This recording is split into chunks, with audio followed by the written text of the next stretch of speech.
여러분, 소시오패스, 사이코패스, 살모사라고 불리는 그런 한동훈이가 드디어 당원들에 의해서 강제로 쫓겨났습니다. 끝까지 이런저런 변명을 하고 멋있는 척하고 했습니다마는 역시 한동훈이는 깜이 아니었다는 것을 마지막까지 증명했습니다. 끝까지 국민을 위하느니 어쩌느니 이렇게 또 변명을 늘어놓았습니다마는 쫓겨가는 그자의 모습은 너무나 초라했습니다. 한동훈이가 처음에 말이죠, 아주 그 스포트라이트를 받으면서 등장할 때만 해도 내 인생 꼬일 것 같다라고 하면서 자기가 뭔가를 좀 할 것처럼 그렇게 했습니다마는 지 말대로 인생이 완전히 꼬여가지고 쫓겨나고 말았습니다. 그럼 한동훈은 이제 갈 데가 없습니다. 백수된 겁니다. 제가 과거에 국회에 가서 일한 적이 있었거든요. 잠시 말이죠. 그때 국회에서 이렇게 보니까 사실은 국회에는 국회의원을 중심으로 움직입니다. 그렇기 때문에 당대표를 하더라도 사실은 국회의원이 아닌 경우에는 상당히 제한이 되는데 이제 국회의원도 아니면서 당대표도 아니면 갈 데가 없는 거예요. 그때는 사도 갈 수가 없죠. 당사 갈 수가 없잖아요. 아무것도 아니니까. 그 다음에 국회도 갈 수가 없죠. 국회의원도 아니니까. 그러니까 완전히 쫓겨나게 돼요. 그러니까 이제 한동훈이는 여의도 바닥에서 발을 디딜 수가 없어요. 여의도에서 완전히 쫓겨났다. 그러니까 할 일이 없다. 그러면 이제 옛날에 그 한동훈이가 무슨 도서관에 가서 조금 또 일을 하는 척, 공부하는 척 이렇게 한 적이 있습니다. 공부하는 척 한 거죠. 그런데 또 그 짓 하겠죠. 그런데 그때는 그래도 한동훈이가 또 윤석열 대통령 황태자라고 하고 어쨌든 스포트라이트를 좀 받을 수 있는 상황이었으니까 기자들이 이제 써줬지만 이제 지금 사라지면 그 아무도 안 쳐다봅니다. 다시 말해서 지나가는 개도 안 쳐다봅니다.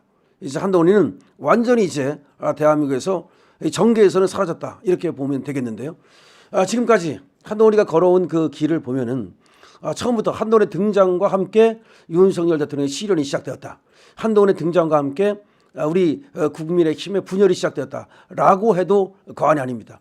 나경원 의원이 그렇게 얘기했습니다. 나경원 의원이 한동훈의 등장이 국민의 불행의 시작이었다. 그리고 한동훈의 등장이 윤석열 대통령의 어떤 몰락의 시작이었다. 이런 얘기를 했는데 한동훈이가 윤석열 대통령을 욕을 안 한 것은, 비난을 안 한 것은 2주에 불과합니다. 근데 한동훈이가 그 비난을 안 할 때 그때는 2주 동안 윤석열 대통령의 지지율이 올랐다는 겁니다. 그러니까 결국은 윤석열 대통령의 지지율을 떨어뜨리고 결국은 윤석열 대통령이 여기까지 가게 만든 놈이 자기입니다. 그러니까 어떻게 비대위원장이 되고 당대표가 됐으면 이재명에 대해서 비난을 하고 비판을 하고 공격을 하고 이걸 안 하고 자기 당의 대통령을 갖다가 하나의 그 공격 대상으로 삼냐는 거죠. 근데 이게 한동훈이가 아주 나쁜 꼴을 봤어요. 뭘 봤느냐? 이준석을 본 거야. 이준석이가 항상 자기보다 강한 사람. 그러니까 안철수를 공격했죠, 옛날에. 그다음에 손학규를 공격했죠. 또 박근혜 대통령을 공격했죠. 이런 식으로 자기의 캐퍼를 키워왔거든요. 이걸 본 거야. 그래서 얘는 내가 공격을 윤석열 대통령을 차별하기 시작하면 내가 인기를 끌 수 있겠구나. 그리고 내 권력을 갖다가 더 늘릴 수 있겠구나 라고 생각을 했던 거죠. 아주 잘못된 건 뭐냐면 윤석열 대통령을 보좌하고 협력해서 다음에 커서 후계자가 될 생각을 안 하고 윤석열 대통령을 공격해서 자기가 차별화를 통해서 빠르게 후계자가 되는가 하면 그 후계자일 때도 윤석열 대통령의 그 권력을 내가 상당 부분 가져오겠다. 다시 말하면 공동정권을 운영하겠다는 그런 음모를 꾸몄던 겁니다. 그러니까 이놈이 아주 나쁜 놈이라는 것이 뭐냐면 도둑놈 심보가 있다는 거예요. 그러니까 윤석열 대통령이 노력해서 만든 윤석열 정권을 내가 노력도 없이 공동정권, 그러니까 공동 대통령 이런 것들을 꿈꿨다는 거죠. 그걸 어떻게 할 수 있습니까? 윤석열 대통령을 갖다가 탄핵 절차로 가지도 않고 그냥 하야하라고. 얘의 목적은 하야했어요. 그러니까 탄핵에 가서 다퉈봐야 될 거 아닙니까? 근데 다투는 것도 필요 없고 그냥 하야하라. 뒤로 물러나라. 그때까지 내가 하겠다는 거죠. 근데 내가 하는데 내가 혼자 하면은 네가 무슨 권리로 오랄까 할까봐 한덕수 총리를 바지사장으로 옆에 세워놓고 사실상 자기가 대통령을 하려고 했던 거죠. 그렇게 하면서 소위 섭정을 하면서 이제 당을 장악하고 정부를 장악한 다음에 대통령으로 나가면 내가 충분히 이재명을 이길 수 있다라는 계획을 세웠던 거예요. 오늘 나가면서 뻘짓하면서 딱 한마디 한 것이 또 이재명의 재판 타이머는 돌아가고 있다. 이놈이 이 얘기를 왜 했냐면 이제 지가 이재명한테도 뭔가 공격을 했던 것처럼 이재명에 대해서도 나를 세웠던 것처럼 끝까지 가식적인 거죠. 끝까지 가발이죠. 그러니까 한동훈은 끝까지 가발을 썼다. 끝까지 철면피를 썼다.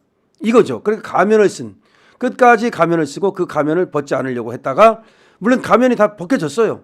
지금 친한계라는 것도 다 지금 끝났고 오히려 친한계라는 사람들이 한동훈한테 등을 돌렸고 장동혁 의원이 완전히 학을 뗐다는 거 아닙니까? 사실은 그날 9분 동안 의총장에 이 한동훈이 왔었어요. 왔는데 거기서 무슨 일이 벌어졌냐, 물병이 날아가고 난리가 났습니다. 그걸 보고 장동혁 의원이 나가서 나 그만두겠다고 한 거예요. 그러면서 김민전, 이뇨한 등등이 다 그만두겠다 해서 붕괴가 된 거예요.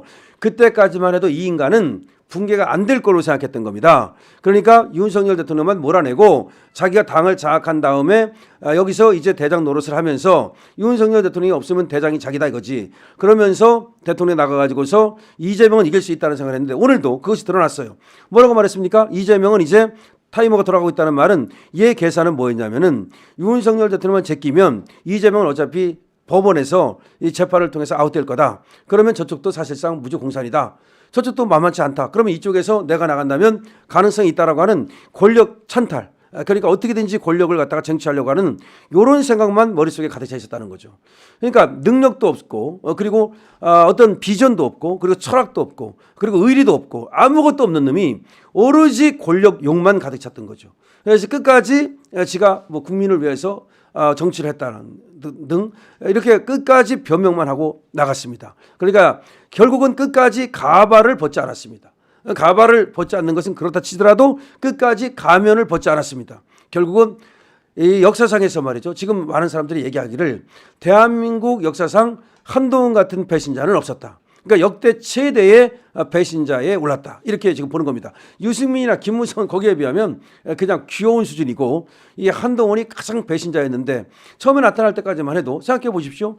법무장관 딱 됐죠. 그다음에 비대위원장, 당대표 이렇게 왔어요. 그러면 법무장관이나 비대위원장 된 건 오로지 윤석열 대통령이고 사실 당대표도 윤석열 대통령 때문에 된 거죠. 그러면 그거를 갖다가 계보를 이어서 대통령과 함께 가야 된다는 생각을 했는데 이자는 대통령을 제끼고 그러니까 윤석열 대통령이 있는 동안에도 자기가 대통령 노릇을 하려고 했던 거죠.